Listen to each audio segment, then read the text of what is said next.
Hey everybody, welcome back to the Frugal Filmmaker Q&A. That's the show where you send me a question and I try to answer it, but remember, it's only my opinion. If you'd like your question read on the show, please send an email to thefrugalfilmmaker@gmail.com. That's the best chance you have of getting your question read on the show. Or you can comment below, or you can send me a message on Twitter @FrugalFilmmaker. My video last week was called Low Maintenance Outdoor Shooting, and it was actually kind of a breakdown of how I do this very shot right here. I talk about shooting outdoors, shooting in the shade, trying to coordinate the weather with what you're trying to do and kind of line everything up so you can do your lowest possible maintenance to get a shot like this done. Mostly it's for video blogging, but if you do that kind of thing or have an outdoor location you might want to use for that type of talking head type of thing, interviews, even that kind of thing, you might want to check out that video. Ironically, I am shooting outside right now in a light rain, and my camera is actually being protected by the Versabrella. I don't know if you remember that review I did a while back, but it's a kind of multi-purpose sunshade / umbrella that you can clamp to any tubular surface. I believe it's made for like lawn chairs and things like that, but I thought it would be great for a tripod.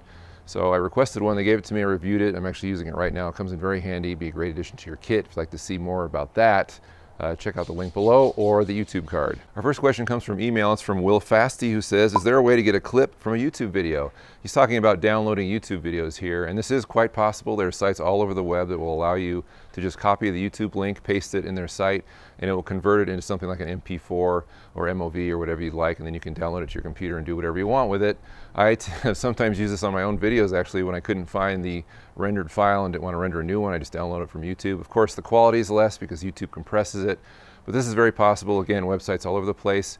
If you also look into your browser and see what plugins are available, you'll probably be able to find a plugin that will allow you to download right from your browser without copying and pasting. It'll usually install some kind of a button that says download right under the YouTube player. Just click on that and you can download the file right to your computer. It probably uses the same type of a setup, meaning it exports it to a website and converts it that way, but it's just way more convenient. So it is possible. However, I would highly discourage anybody from doing this with videos that you don't own and then uploading them on Facebook. It's kind of a problem right now where people who don't own the rights to videos are downloading them from YouTube and then uploading them on Facebook, getting tons of views, and then those content creators are being shorted all of that potential revenue they could have earned on YouTube if that same number of views or viewers would have watched it there. So please don't do that. Respect other people's videos and their content, including mine. Hopefully nobody's doing that to my videos. I haven't noticed it yet. But create your own content, upload it to Facebook, great. Don't steal someone else's. Next up we have a question from Brent Mutt Kynell, who says, I sent a question to you earlier this spring about shooting softball games. I'm mounting my Sony action cam on the fence behind home plate. I'm picking up sound from the fence. Any idea to at least limit the background noise of the fence? Now, Brent sent me a clip illustrating this problem here, and I'm going to show it to you right now.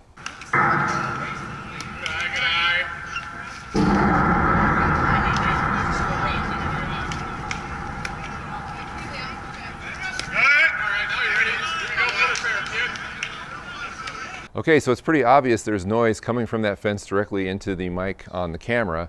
And I'm not sure exactly if the entire fence is one huge microphone or sound conductor and it's feeding right into that microphone because the camera is clamped to the fence, or if it's just in a position that the entire fence is like a giant parabolic mic and it's just focusing all the sound into the microphone. That's possible too. Either way, you want to get your microphone off of that fence. I would recommend if you had a double system setup, meaning a separate microphone and audio recorder, that you put those somewhere else so that you can still hear the sound of the game, but that you're far away from the fence.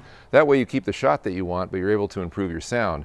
Now, if you don't have an external mic and recorder, and you're just relying on the action cam mic, you are going to have to move your camera with the microphone off of the fence somewhere, which means you might have a less desirable shot, but that's the only way you're going to get away from that effect that is probably happening because you're clamped right to the fence. I would say just take your camera off of the fence, maybe put it on a tripod or a light stand or something, since those cameras are really lightweight.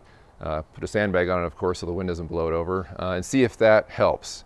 If not, because you're still sort of in the range, again, if the entire fence is acting as a big parabola or parabolic mic and focusing sound towards your camera and your camera mic, get it away from the fence. So those are my suggestions. If any viewers have any out there after watching the video, please can leave a comment below and help Brent out. Our next question comes from Robert Donovan, who says, I live in my RV and want to start doing some short films, and there's a premium on portability and compactness. I have screwdrivers, ratchets, and a cordless drill, and I like the idea of a cordless Dremel workstation. Would you say this is a good idea or overkill? Could you recommend a basic Frugal Filmmaker toolkit? If I'm reading the email right, these aren't filmmaking tools that Robert's looking for, but actual tools to help build things for filmmaking. And he just wants to know my basic list. So I'm gonna go ahead and give it to him. The first thing I'd recommend you get is a multi-tool. I have a Leatherman Wingman, and it's got a knife, a Phillips head screwdriver, flathead screwdriver, can opener, a wire tie cutter, all kind of real basic stuff, scissors, all those things that are really important, not only on set, which is very useful, but also when you're building things. I use it all the time. So that's something I would highly, highly recommend. Always have a multi-tool with you because you never know when you're going to need it, whether you're doing filmmaking projects or anything else. Super handy. The next thing I recommend is PVC cutters. Now I have kind of moved away from using PVC, but if you're building any projects in the past or you want real cheap materials in order to build filmmaking rigs, PVC is great. It's cheap, it's easy to get, well, if you live in America anyway. And these cutters are just an easy way to cut it without using a hacksaw. You won't burn up all your energy trying to cut PVC when you have PVC cutters. They're pretty cheap. Harbor Freight Tools has them for $5. You can get them at Lowe's or Home Depot for about $12 or online on Amazon, link below. Next up, I'd recommend some kind of rotary tool. Now you don't have to get a Dremel, that's kind of a name brand. You can get a cheaper one like at Harbor Freight Tools, but they are very handy if you need to cut or mold or drill small holes or whatever. I'd recommend you have one of these because you're going to need it eventually and you're going to wish you had one. And they're fairly inexpensive. I mean, if you get a name brand like a Dremel, they're going to run you 40, 50 bucks for a basic kit. But if you get something cheaper, not so much. Next up is an electric drill and drill bits. Now you're going to have to drill holes when you're building various projects or widen out holes or do whatever, and you're going to need an electric drill to do that. Sometimes you can get away with it with a Dremel. I've done that a little bit, but nothing compares just a standard drill. It doesn't have to be a cordless drill, which is more money. You can save money, get an electric drill, you just plug into the wall. Spend 10 bucks and get a set of drill bits and you're all set. So you've only spent about $30 and you've got something that you're going to use for a long time and it's going to come in handy on a lot of projects. Finally, I'd recommend you get a tap and die set. And what a tap does is it allows you to take those holes that you've drilled and put threads in them so you can put screws into those holes and they're threaded. This can be in plastic or in metal or whatever. They're usually hardened steel, and you drill a certain size hole and then you tap it out with that tap. And you can now put a screw in there. So that is very handy. Quarter 20 tap is really all you're probably going to need with a lot of camera projects, but you might need those other ones sometime in your life, so it's not bad to get them. A standard set is like $10 at Harbor Freight Tools. You can also get the individual tap. If you're only going to get one tap, get a quarter 20 tap. That's the standard tripod thread. So that's my list of tools. If anybody else has any that they think are more useful or would be better on this list, please leave a comment below. The next question comes from last week's Q&A from Edwin Reyes, who says, where do you get your sound effects? Well, I don't typically use a lot of sound effects on my normal shows like this one, although you do hear that bubble popping sound whenever I have a Q&A question pop up on the screen. And I'm not even sure where I got that one. I think I just searched for pop sound effect on the internet and I found something free that I could download. Normally I use freesound.org. It's kind of the YouTube of the sound effects world. They're all free to use sound effects as long as you give credit to the author, the person who uploaded it. You can use them in any of your projects. If you want to spend a little money, I would recommend Audio Blocks. It's a subscription-based service. You pay about $100 a year and you have access to all their sound effects and music beds and everything else. And the reason I liked Audio Blocks was because it has the fastest search tool I've ever seen. Normally you're looking through a list of sound effects, you have to click on something and then wait for it to play. And that may not seem like it takes a lot of time, and if you're trying to go through a lot of sound effects, it does take a lot of time. Where Audio Blocks, you just mouse over the sound effect and it immediately starts playing. Click to the middle of the sound effect, starts playing. It's really good depending on the speed of your internet service provider.